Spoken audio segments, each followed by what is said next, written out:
O Evangelho de João. No princípio era o Verbo, e o Verbo estava com Deus, e o Verbo era Deus. Ele estava no princípio com Deus.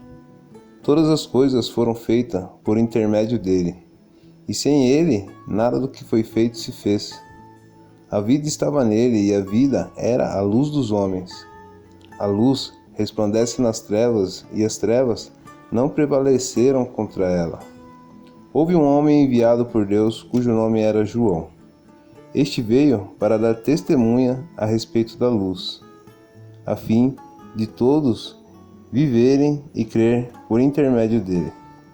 Ele não era a luz, mas veio para testificar da luz, a saber, a verdadeira luz, que vindo ao mundo ilumina todos os homens. O Verbo estava no mundo.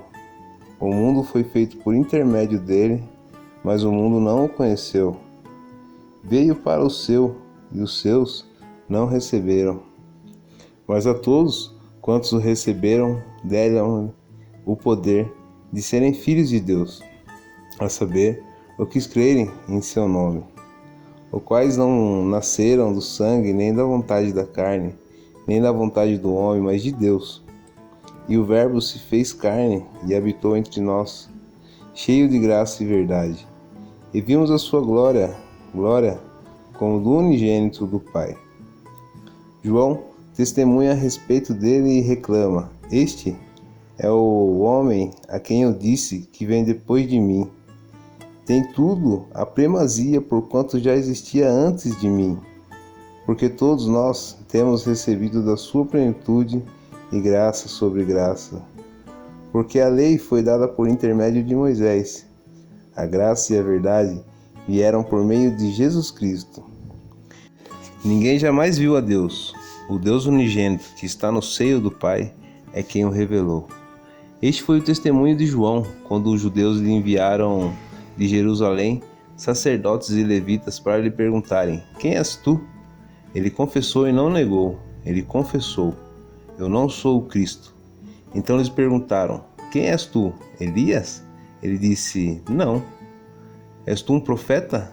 Ele disse: Não. Então diz para nós quem és tu, para que demos resposta para aqueles que enviaram-nos. Que diz a respeito de ti mesmo?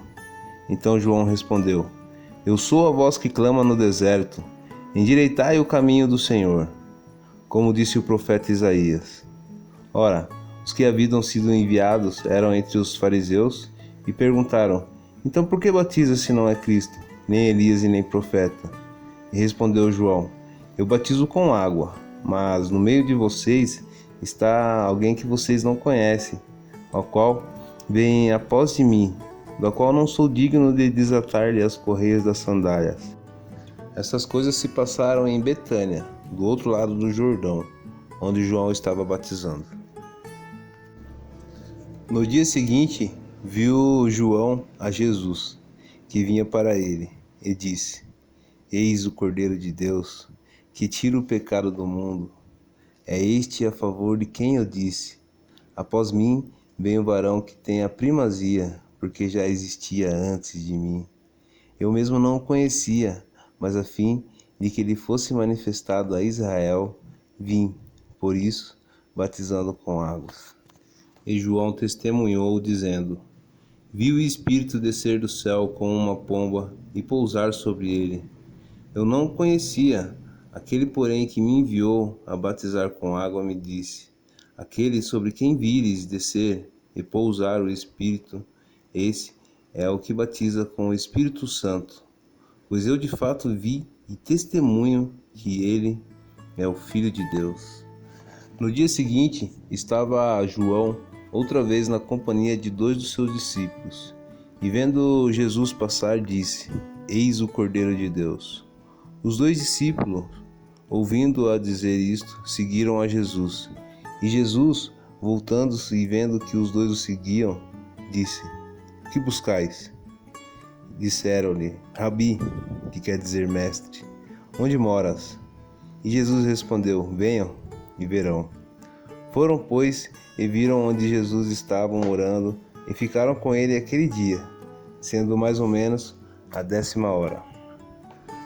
Era André, o irmão de Simão Pedro, um dos dois que tinham ouvido o testemunho de João e seguiu Jesus. Ele achou primeiro seu próprio irmão Simão, a quem disse: "Achamos o Messias", que quer dizer Cristo, e o levou até Jesus. Olhando Jesus para ele, disse: "Tu és Simão, o filho de João, tu serás chamado Cefas", que quer dizer Pedro. No dia imediato, resolveu Jesus partir para a Galiléia e encontrou a Felipe, a quem disse: "Vem, siga-me". Ora, Felipe era de Betsaida, cidade de André e de Pedro. Felipe encontrou a Natanael e disse: "Achamos aquele a quem Moisés escreveu na lei, e é a quem se referem os profetas, Jesus, o Nazareno, filho de José". E perguntou a Natanael: "De onde? Nazaré? E pode sair alguma coisa de boa em Nazaré?" E respondeu Felipe: "Vem e vê". Jesus viu Natanael e aproximou-se dele e disse a seu respeito: "Eis aí um verdadeiro israelita, a quem não há falsidade nenhuma". E Natanael respondeu: "Ué, da onde me conheces?" Respondeu Jesus: "Antes que Felipe te chamasse, eu te vi quando estava debaixo da figueira". Então exclamou Natanael: "Mestre, tu és o Filho de Deus, tu és o Rei de Israel". Ao que Jesus respondeu: "Por que te disse que te vi debaixo da figueira? Tu crês? Pois maiores coisas que estas verás". E acrescentou: em verdade vos digo, que vereis dos céus abertos e os anjos de Deus subindo e descendo sobre o Filho do Homem. 3 dias depois, houve um casamento em Canaã da Galiléia, achando-se ali a mãe de Jesus. Jesus também foi convidado com os seus discípulos para o casamento. Tendo acabado o vinho, a mãe de Jesus chegou para ele e disse: "Eles não têm mais vinho". Mas Jesus olhou para ela e disse: "Mulher, que tenho eu contigo? Ainda não é chegada a minha hora". Então ela falou para os serventes: "Fazei tudo o que lhe disser". Estavam ali 6 talhas de pedra que os judeus usavam para as purificações, e cada uma delas levavam 2 ou 3 metretas. Jesus disse: "Enchei de águas as talhas", e eles as encheram totalmente. Então Jesus determinou: "Tirai agora e levai ao mestre-sala". E eles o fizeram. Tendo o mestre-sala provado a água, transformado em vinho, não sabendo de onde viera, se bem que sabiam os serventes que haviam tirado a água, chamou o noivo e disse: "Todos costumam pôr primeiro o bom vinho, e quando já beberam fortemente, servem um vinho inferior. Tu, porém, guardastes o bom vinho até agora". Como este, deu Jesus o princípio aos seus sinais em Canaã da Galiléia, manifestou a sua glória e os seus discípulos creram nele.